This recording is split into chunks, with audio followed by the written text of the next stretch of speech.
தனி மனித விழுமியங்கள் நமக்கு ரொம்ப தேவை. தனி மனித விழுமியங்கள் இருந்தால்தான் சமுதாய விழுமியத்தை கொண்டு போய் சேர்க்க முடியும். அதுக்கு முதல்ல என்ன தெரியுமா ஒரு விஷயம், நம்ம மேல நமக்கு நம்பிக்கை வரணும். You should be confident about yourself.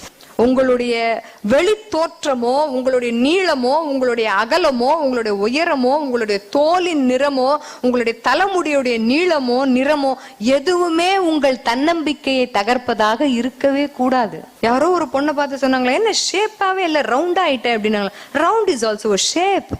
அந்த தனித்தன்மை, அந்த தைரியம் நமக்கு இருக்கா? உருவம் எப்படி இருந்தால் என்ன, இதெல்லாம் மாறி போயிடுமா? அதுதான் நிதர்சனம். Ageing gracefully. அந்தந்த வயதுக்கான பக்குவத்தை நாம பக்குவமா ஏத்துக்கணும்னா அதுக்கு இந்த வயசுல நம்மை நாம் செம்மைப்படுத்தி கொள்ள வேண்டும். நல்ல விழுமியங்களை ஃபாலோ பண்ணி செம்மைப்படுத்தி கொள்ள வேண்டும். Love your self first. That is the message.